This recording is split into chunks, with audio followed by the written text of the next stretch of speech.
okay guys, it's finally happened. Yes. Yeah. And I'm thrilled. I know RCB fans have been going after me for banging or going after RCB, but to be honest, I wanted them to win. They're a good team and they finally done it. Yeah, a W against RCB. That's like, okay, fine, it's all happening, it's all real.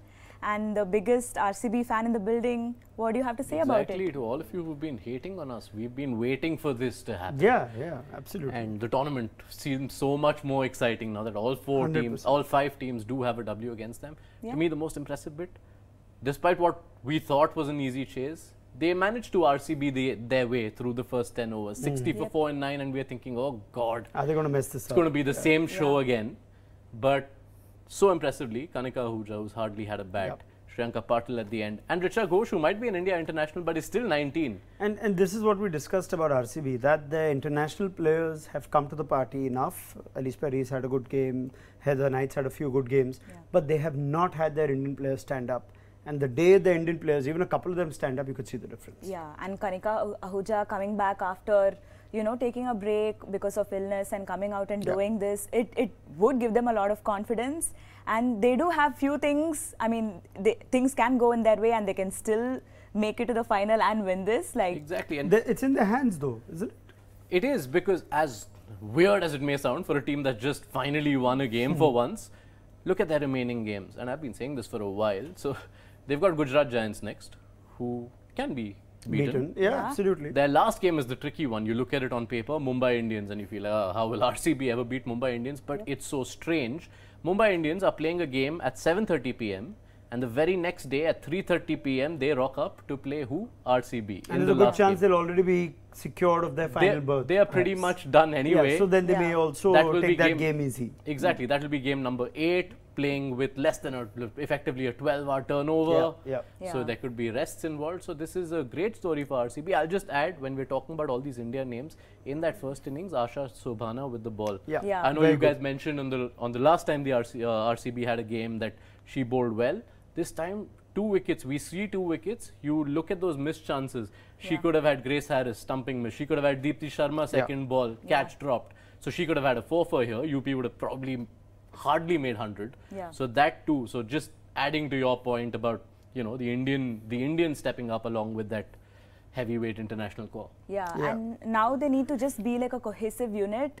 I mean, the foreigners have come to the party, like Alice Perry in form and everything, but again, Mandana, like what is up with her? I mean, you know what, I'll cut her some slacks today simply because just getting a win may make a real difference to her. And you could see she's a batter who's struggling, who's carrying the weight of the price tag, the captaincy and so much more on her.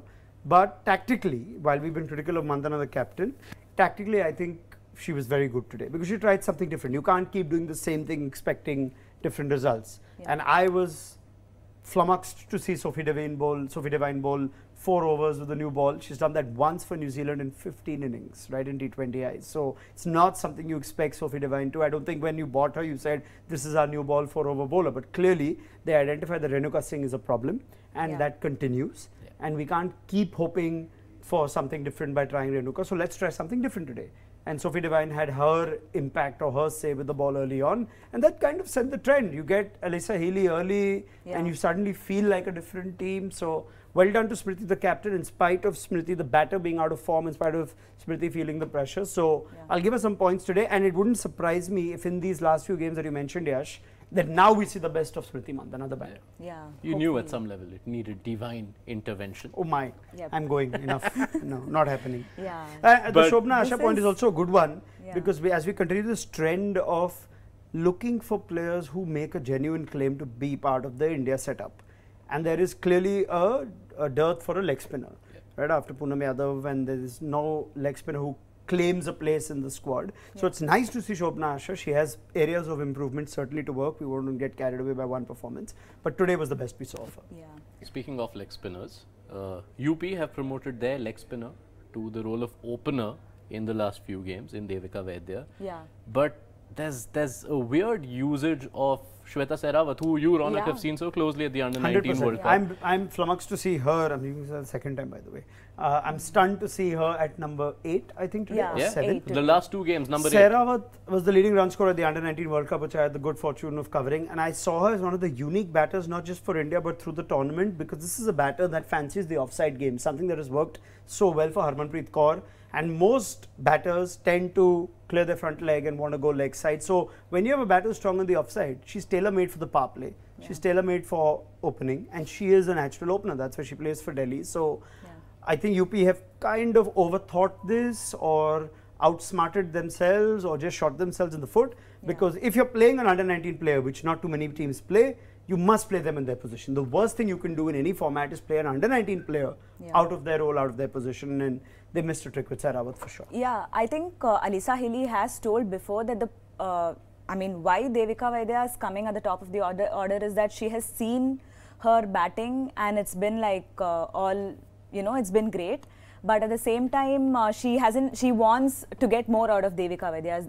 That is what she wants. And she also told in an interview recently that her point is to get the Indian players out and make them shine. But clearly this whole Shweta Sehrawat thing is a bit weird, right? And I just think when you're opening with Alisa Healy, you don't need to worry about getting someone with you to sort of go harder at the other end. I mean, that could be the only logical explanation of Devika Vaidya.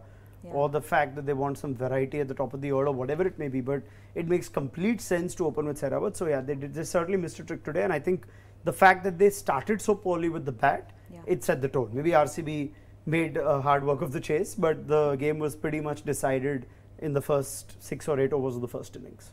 Yeah, I'll back Healy to get the Indian combination right, especially given all that she had to say in that interview, which is something you can read on our site. Go give it a look.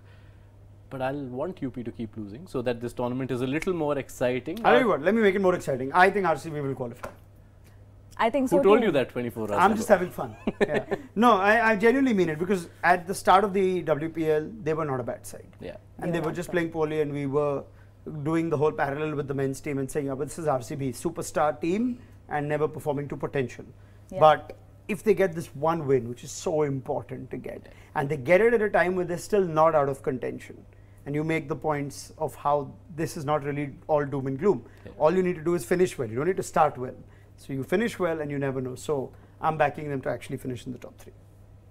Anyone else backing me? I've been with them all along. Yes, I think I'm with you guys for once. All's well for RCB then.